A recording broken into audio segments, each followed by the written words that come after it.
to tell you guys the truth that she is not what she thinks she is, though, even though she may look dark. But I'm telling you guys, she is purely divine. There's no question about it.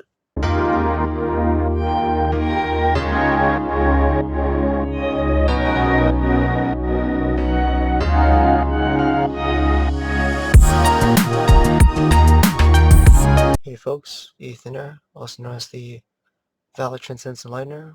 Welcome back to the channel. If you guys seen me before, welcome back. If you guys are new, welcome. So, tonight at this hour, I'll be explaining to you guys about my channeling experience with Morrigan.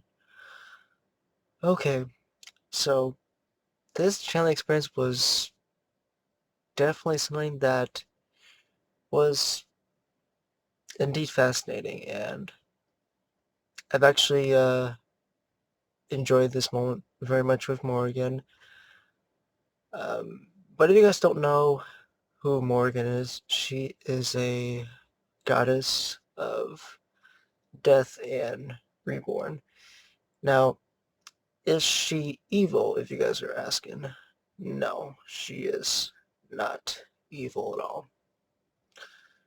The reason why I say this is because I had a mystic friend that was chatting a while back, and her deity that she was speaking with was obviously Morrigan.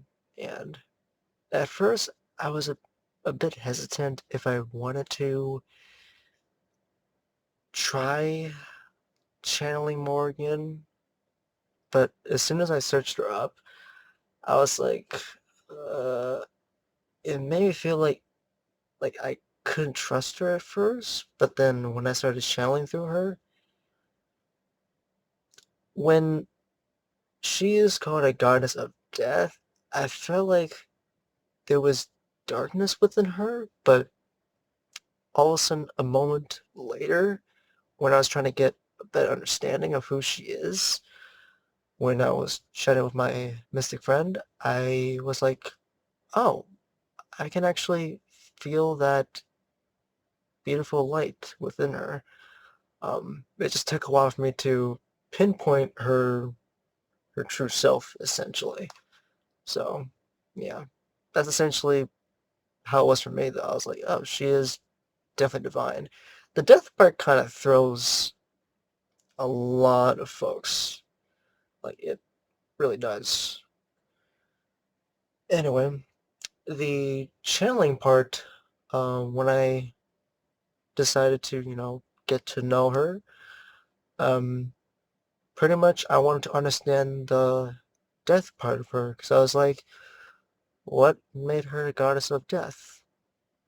So, the interesting thing that I did not expect was that um, the death part is something that I didn't think this through, but I was like, wow, I didn't know that she does this. So, to explain this in depth is that whenever the human body passes away, she actually is able to guide human souls to the white light, essentially. That's what she is as a goddess of death. So it may sound like she is dark, but it's not entirely the case.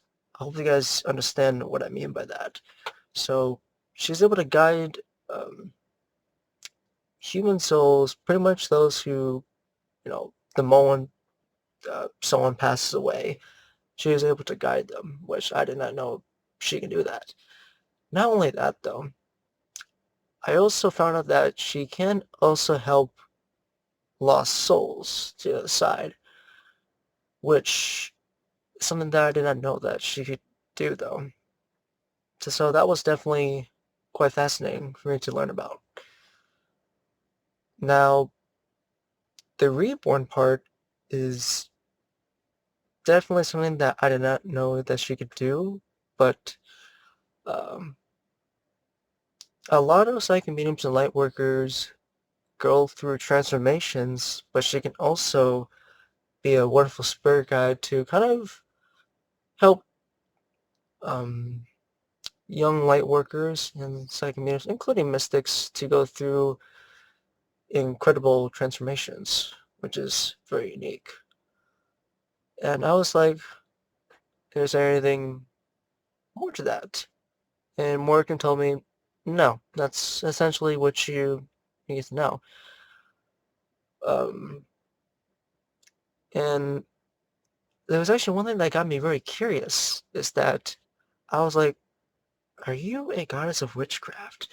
And surprisingly, she answered my question in my mind, and it was a yes. So I was like, I was just curious, and I'm like, wow, I did not know you are a goddess of witchcraft. I did not know about that.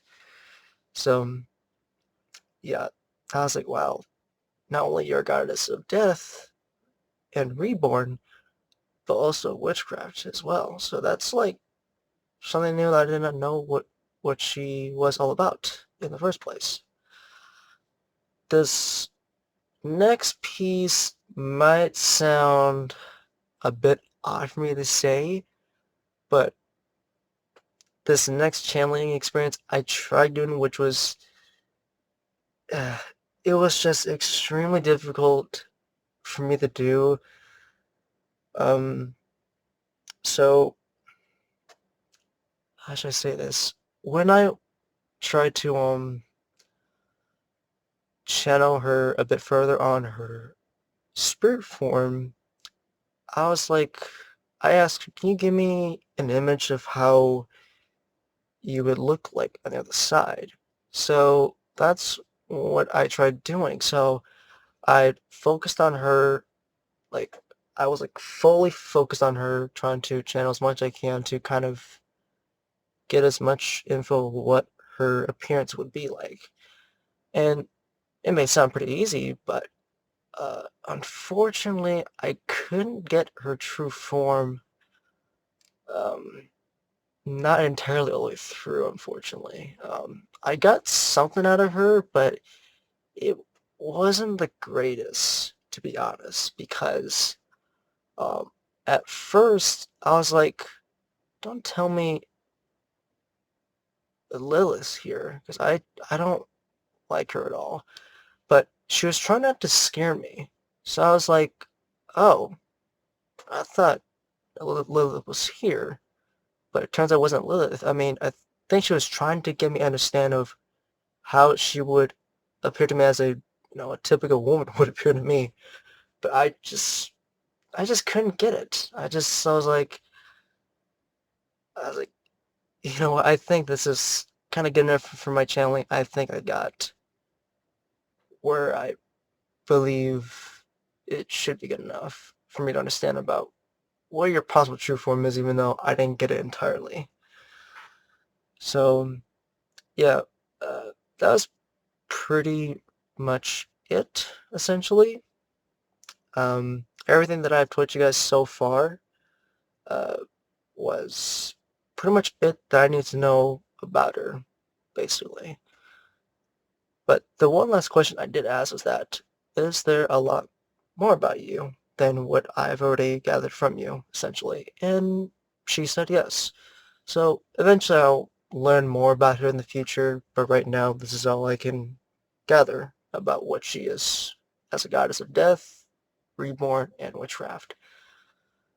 Um, Now I wasn't really going to give up on her appearance, but I decided to look up her appearance on Google Images, and uh, man, it kind of really makes me sad about her because humanity portrays her kind of really dark in a sense, but I found two images that seemed appealing to her. I'll actually show one at a time essentially, and turns out that I asked Morgan if these two pictures were kind of what she looks like, or kind of like that's her true form. And to me though, she was able to validate for me that that is her possible true form, but even though that's not entirely what she looks like, but it's just an idea in a sense of how you guys would kind of think of what she looks like. But she is definitely beautiful, but um, to me, she is a powerful warrior. I will say that. She's not only just like, it does say that she is a goddess of war, so obviously she is a warrior goddess. Um, but the way they portray her is just too dark for me to see on images. But her light, it was just absolutely beautiful. It almost looks like Luna's light, which I'm referring to the moon goddess. She almost, her aura, her light was just almost identical to hers. And that's something I'm definitely satisfied with. But I will say that, to tell you guys the truth, that she is not what she thinks she is, though, even though she may look dark. But I'm telling you guys, she is purely divine. There's no question about it at all. I'll tell you guys that. Anyway, that is pretty much all for today. For tonight at least. Um, I would say that I kind of expected a little bit more on the true form, but that was all I can get. So, but at least you guys understand about what she is as a goddess, and I'll definitely ask her for more spiritual assistance someday. But I'll still ask Isis and Luna. I'll sometimes ask those two other female deities, and they're definitely one of my favorites. But there's a lot more deities that I'll be learning on in the future. Anyway, love light to all of you guys. And as always, stay strong out there. I'll see you guys next time.